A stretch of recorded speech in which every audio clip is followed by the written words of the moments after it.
Guys, sabang naghahanda ang Barangay Ginebra sa mabigat na labang haharapin kontra sa powerhouse SMB, ang Magnolia Hotshots naman ay haharap sa NLEX sa Sabado nang wala ang kanilang power forward na si Calvin Abueva dahil sa one-game suspension.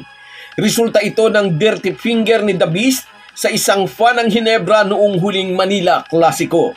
Samantala, patuloy ang ipinapakitang magandang laro ni Justin Brownlee bilang import ng Pilita Jaya. Pinangunahan ni JB ang Indonesian team upang tambakan ang kupunan ng Hi-Tech Basketball Club.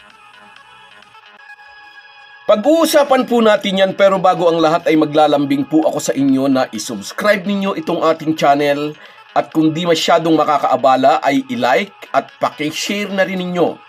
Malaking bagay po yan sa aming mga vlogger. Maraming salamat. Mga ka-Republic, tinulungan ni Justin Brownlee ang Pilita Jaya upang gulpihin ang kupunan ng Hi-Tech Basketball Club sa pagsisimula ng kanilang kampanya sa Basketball Champions League Asia Qualifiers. Sa simula ng laro ay medyo nakakapalagpa ang Hi-Tech dahil wala si Justin Brownlee sa starting five. Nakita ng Pilita Jaya coach wala sa hulog ang kanilang opensa, kaya ipinasok na niya ang naturalized Pilipino sa oras na mahigit 5 minuto sa first quarter. Sa pagpasok ni JB, dahan-dahang umayos ang takbo ng opensa ng Pilita Jaya at nagsimula na nga silang lumamang. Ramdam na ramdam ng mga kakampi ang pagiging smooth ng kanilang play kapag nasa loob ang Gilas Pilipinas naturalized player. Mapa-opensa man o depensa ay ipinamalis ni Brownlee ang kanyang galing na nakapagbigay na ng 6 na championship sa kanyang local team sa Pilipinas. 11 points, 9 rebounds, and 6 assists ang naging kontribusyon ni JB sa panalong ito ng Pilita Jaya at walang turnover. Hindi nga siya top scorer pero kitang-kita sa kabuuan ng laro na ang ating kababayang si Noypi Brownlee ang nagpasimuno sa opensa kaya nga mayroon siyang 9 assists. Ito ang pangalawang laro ng ating kabayang si Justin Brownlee bilang import ng Pilita Jaya.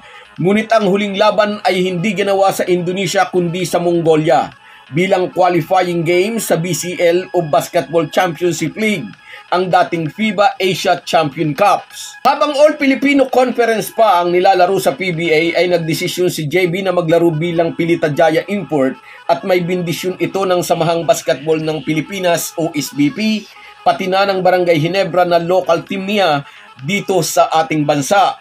Kaysa nga naman tumambay lang at manood ng laro ng Ginebra, might as well maglaro muna siya sa ibang bansa for extra income and at the same time, manatiling nasa kondisyon. Babalik sa Pilipinas si Justin Brownlee kapag kailangan na siya ng Barangay Ginebra sa import-laden conference.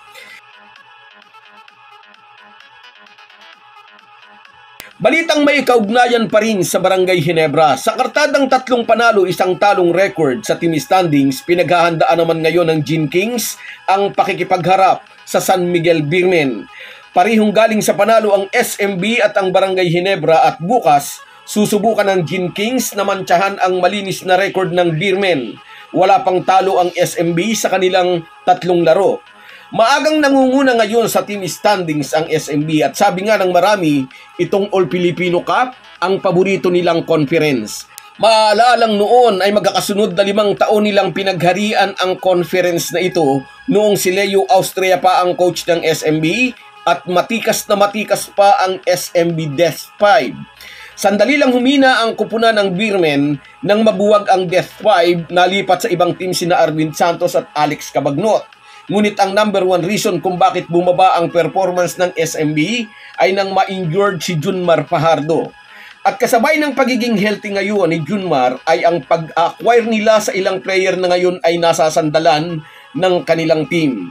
Jericho Cruz, Jeron Teng, Don Trullano at iba pa. Bukod sa pagkakaroon ng mahusay na import sa katauhan ni Benny Boytright sa nakaraang conference, si Junmar Fajardo talaga ang big difference sa pamamayagpag ng SMB. Sabi nga ni Coach George Gallant, hindi na uso ang Death 5. Death 50 na sila ngayon.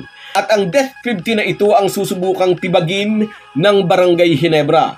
Habang healthy ang Death 15 ni Coach George Gallant, ay may injury naman ang ibang importanteng player ng Gin Kings. Hindi pa rin sure kung makapaglalaro na si Scottie Thompson na may iniindang back injury. May mga ulat na baka raw nga buong conference na itong hindi makapaglaro. Nasa proseso pa rin ng pagpapagaling si Jeremiah Gray, and with his height and shooting ability, malaki sana ang maitutulong niya sa Barangay Ginebra. Pero yun nga po, hindi pa siya totally magaling, kaya nga ginagawa na ng issue na iti-trade na raw. Bukod sa triple tier na natamo nitong si Gray, siguradong hilong-hilo na rin ito sa pabalik-balik na trade na ginagawa ng ibang vlogger.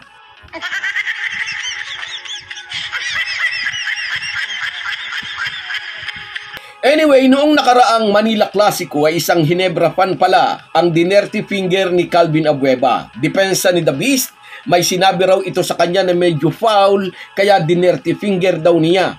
Hindi raw naman niya kasi alam na may nakatutok na kamera.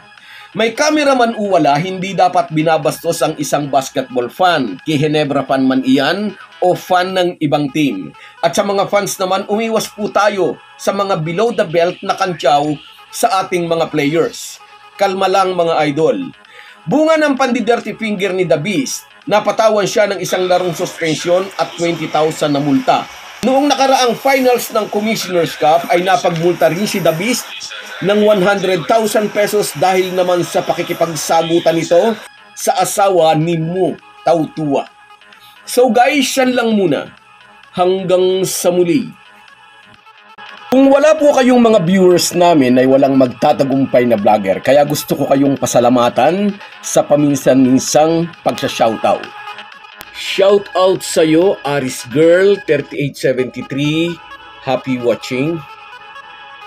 Shoutout din sa iyo, Emmanuel Santos, tama sa import nagkakatalo.